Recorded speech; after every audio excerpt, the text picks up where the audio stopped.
Qué importante es entender que la razón del derecho es la persona, el sujeto del derecho es la persona, el objeto del derecho es la persona. Aunque yo parto de una definición de los derechos humanos desde la libertad, debo decir que el objeto de la libertad es la persona. Es la persona humana la que es libre y por tanto no me contradigo. Solamente que en los derechos humanos no hay una razón de débito, hay una razón de libertad. Tema que no voy a analizar ahorita. Pero si la razón del derecho es la persona humana, hemos de entender, conforme a los tratados de derechos humanos, que todos los hombres nacen libres e iguales en dignidad. Leemos en la Declaración Americana que los derechos de la persona humana, porque son tratados de derechos humanos, presuponen deberes para todos.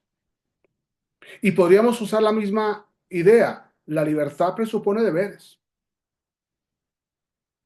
Y los derechos exaltan la libertad individual.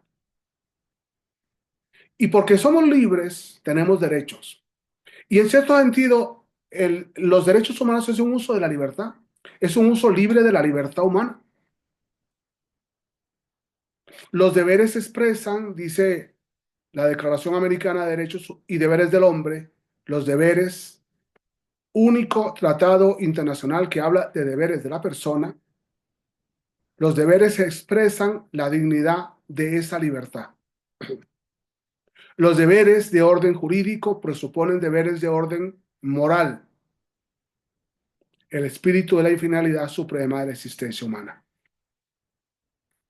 Leyéndome un libro, un análisis de muchos autores sobre la masculinidad y la feminidad, me he propuesto escribir sobre la antropología natural, porque tratamos de decirle al hombre lo que debe ser el hombre, cuando resulta que es la biología, la naturaleza, la antropología, la que dice del hombre.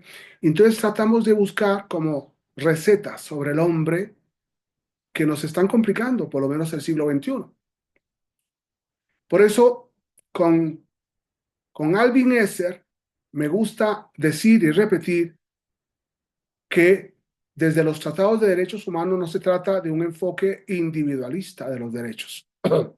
Derechos humanos para mí no puedo, porque mi libertad y la libertad del otro deben coincidir en sociedad, porque hemos repetido muchas veces que el hombre es un ser social por su sociabilidad natural en sociedad.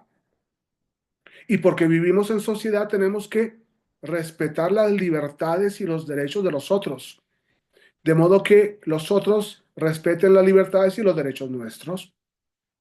No se trata únicamente de la persona como individuo, sino horizontalmente como un ser social, no vertical, yo y yo, sino horizontal, el todos, el nosotros.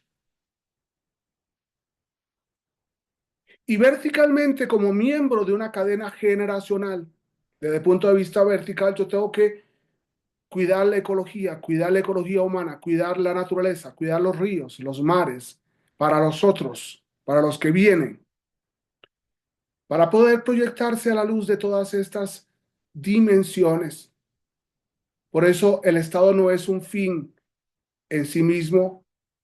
El Estado y por tanto las autoridades y por tanto los gobernantes deben estar orientados a la protección de la persona y a la protección de la sociedad. Cuando entonces hablamos de solución del conflicto, estamos hablando de la persona toda. Y por tanto estamos entendiendo que la solución del conflicto es prioritario al juicio, que es prioritario antes del juicio. Y por eso vamos a ir comprendiendo cómo desde el principio de alternatividad se entiende mejor todo.